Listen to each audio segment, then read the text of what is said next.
प्रिय स्टूडेंट्स, चिंता और चिंतन में जितना का अंतर होता है उतना ही का अंतर आलस और संतुष्टि में होता है। यदि आप अपने वर्तमान स्थिति से संतुष्ट हैं तभी आप आगे मन लगाकर मेहनत कर पाएंगे। यदि आप अपने वर्तमान स्थिति से संतुष्ट नहीं हैं तो आपको अपने कार्य करने में मन नहीं लगेगा। दोस्तों, मेरा कहने का मतलब यह है कि ईश्वर ने जितना आपको दिया है उसी में खुश रहना सीखें। और यदि आप खुश हैं तभी आप कड़ी मेहनत, ऊंची सोच और पक्का इरादा के बल पर निरंतर मेहनत कर पाएंगे और आप अपने लक्ष्य को पा सकते हैं। दोस्तों, मैं एक छोटी सी स्टोरी के माध्यम से एक संदेश पहुंचाना चाह रहा हूं और यह स्टोरी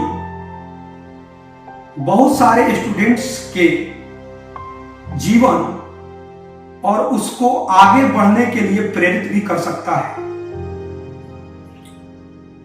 दोस्तों, एक बहुत ही संपन्न परिवार का एक लड़का, एक स्टूडेंट 10वीं का परीक्षा पास किया। 10वीं का परीक्षा पास करने के बाद अब उसे आगे आईआईटी का प्रिपरेशन करना था। तो उसने अपने दोस्तों के साथ कहीं पर वो सोच रहा था तैयारी करने के लिए किसी कोचिंग में। तो उस सोचा कि आखिर किस कोचिंग में पढ़ा ले। तो उसने बहुत सारे जहां पर विज्ञापन और प्रचार प्रसार को देखा था, उसी कोचिंग को उसने चयनित किया और वो पढ़ना स्टार्ट किया। जब कुछ महीने उसने तैयारी किया तो उसे दिखाई दिया कि यहां तो हजारों लाखों की भीड़ है। लेकिन जैसे हम स्कूल में हम पर एक केयर किया जाता था, उस टाइप से कोचिंग में केयर नहीं हो पा रहा है। और जितने एक इंस्टीट्यूट में बच्चे हैं उसके आधा के आधा का आधा से भी कम सीट आईआईटी के सीट हैं।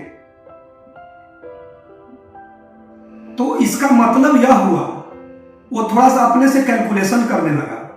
इसका मतलब है कि ये प्रचार प्रसार की दुनिया दिखावा की है, ये रिजल्ट प्रतिशत तो 1% से भी कम है। फिर भी उसने सोचा कि लगा कि भाई और लड़के हो सकता है नहीं पढ़ते होंगे, हम थोड़ा सा पढ़ेंगे या जो करेंगे।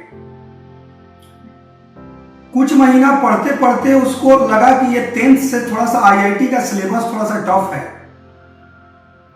तो हमें डाउट मैक्सिमम हो जा रहा है, तो इसे कैसे दूर किया जाए। फिर उसने अपने पिताजी से बात किया। तो फिर पिताजी से बात करके बोला कि पिताजी एक और कोचिंग में ज्वाइन कर ले रहा हूं।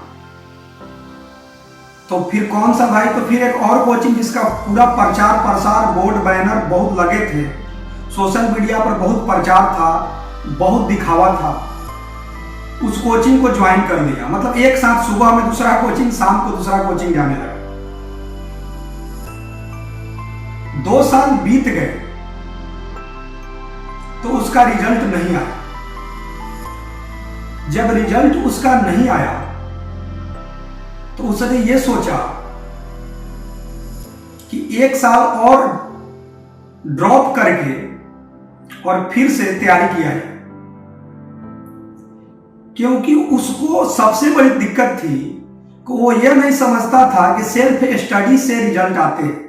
उसको था कि कोचिंग के प्रचार की दुनिया से इस कोचिंग में हम जाएंगे तो रिजल्ट आ जाएगा।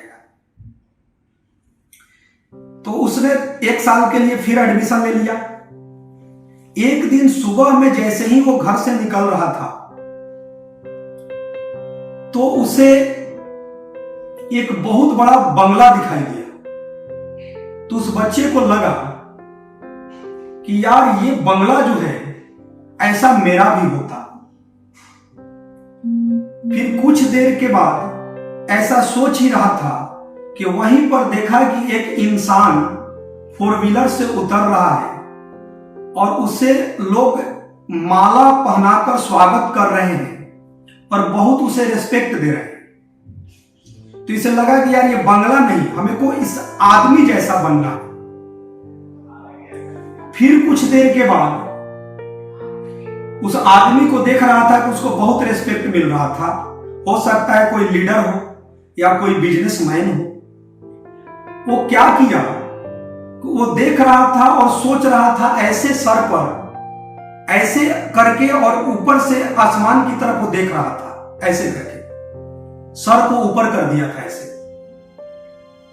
और सूरज की तरफ देखने लगा। और धूप अधिक था तो उसके शरीर में पसीना हो गया और वो आदमी जो था जिसका लोग स्वागत कर रहे थे उसको भी पसीना हो गया। तो ये लड़का को लगा कि यार उस आदमी जैसा हमें नहीं बनना है। यार सूरज में इतना शक्ति है कि हम लोगों को और कुछ देर तक हम लोग धूप में खड़ा नहीं रह सकते। यार सूरज जैसा ताकतवर हमें बनना है। अब उसका कल्पना बहुत अधिक चलने लगा। जैसे ही ये बातें सोच रहा था और सूरज के तरफ देख रहा था कि घना बादल जो है वो चलते आया और सूरज को ढक लिया। अब उसके मन में आया कि यार ये सूरज को तो ये बादल ढक लिया, इसका मतलब है कि ये बादल अधिक ताकतवर है, हमें बादल की तरह ताकतवर होना है। अब अपनी वो काल्पनिक दुनिया में जाने लगा। जैसे ही ये बातें सोच रहा था कि हवा का तेज झोंका ऐसा आया कि बादल भी क्या हुआ,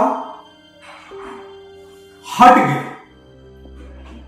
तो उसे लगा कि यार मुझे हवा जैसा ताकतवर होना है। और जब हवा जो है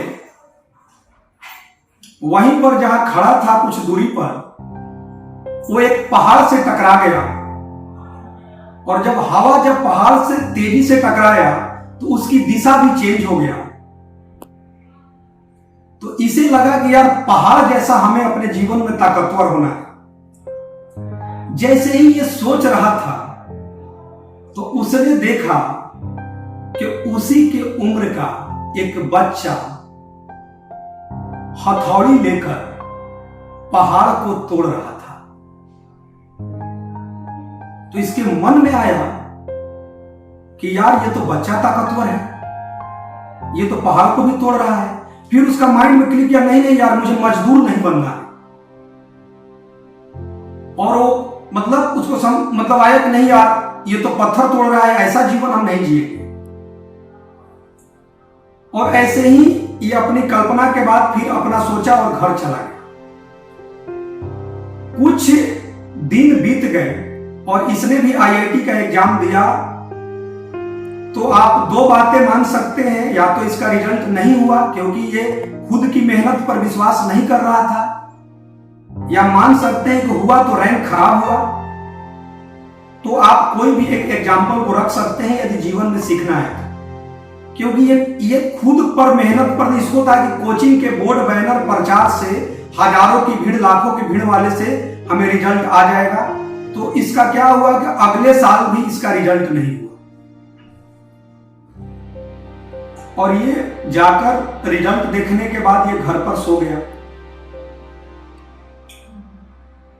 दोपहर में इसको ढोल नगाड़े का आवाज सुनाई दिया। दोपहर ये बाहर निकला तो देखा कि कंधे पर एक बच्चे को लोग लेकर और माला पहनाकर स्वागत कर रहे हैं और ढोल नगाड़े के साथ वो कारवा आगे बढ़ रहा है। ये आगे निकला, पूछा क्या है भाई, तो बोले कि इस बच्चे का आईआईटी का रिजल्ट निकला है। तो जाकर नजदीक से बच्चा को देखा तो ये चकित हो गया, इसका आईआईटी कैसे हो गया भाई? तो लोग पूछे क्यों भाई इसका? अरे यार ये तो वही लड़का है जो हथौड़ा से पहाड़ को काट रहा था, तोड़ रहा था। तो ये तो एक मजदूर कैसे आईआईटीएन बन गया? इसका आईआईटी का रिजल्ट कैसे आ गया? ये तो मैंने उस दिन देखा था कि ये पहाड़ से पत्थर तोड़ रहा था। उस बच्चे से यह जाकर मिला। उस बच्चे ने बोला कि मेरे पिताजी का तबीयत अस्वस्थ रहता है, मेरी आर्थिक स्थिति सही नहीं है, तो मैं पत्थर को तोड़ता हूं और बेचता हूं और कुछ पैसा मैं कमाता हूं, जिससे परिवार का भरण पोषण मेरा जो है परिवार चलता है, और उसके बाद बचे हुए समय में मैं पढ़ाई करता हूं।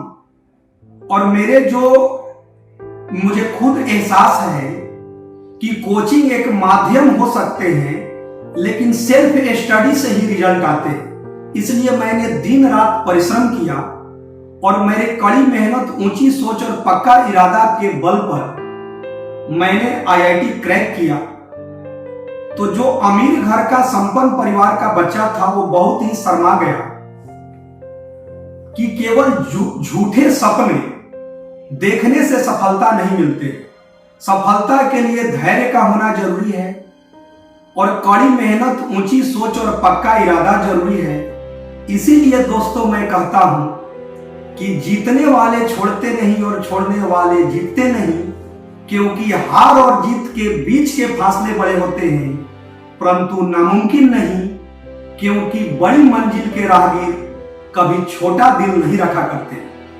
और जो गरीब परिवार का जो पत्थर को तोड़ता था, उससे उसका जीवन यापन चलता था, वो बड़ी मंजिल का राहगीर था, उसके पास छोटा दिल नहीं था।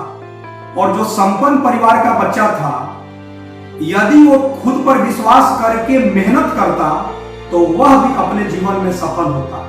इसीलिए दोस्तों आप धैर्य बनाए रहें। और मैं लास्ट में 4 पंक्तियां मैं बोल रहा हूं। मुझे यकीन है कि शहर छोटे होते हैं लेकिन लोगों के ख्वाब नहीं। मुझे यकीन है कि शहर छोटे होते हैं लेकिन लोगों के ख्वाब नहीं। मुझे यकीन है कि हार और जीत के बीच के फासले बड़े होते हैं, परंतु नामुमकिन नहीं। मुझे यकीन है कि आदमी का कद उसके इरादों से मापा जाता है। करो यकीन खुद पर तो दुनिया तुम्हारी, क्योंकि जीतने वाले छोड़ते नहीं और छोड़ने वाले जीतते नहीं। धन्यवाद।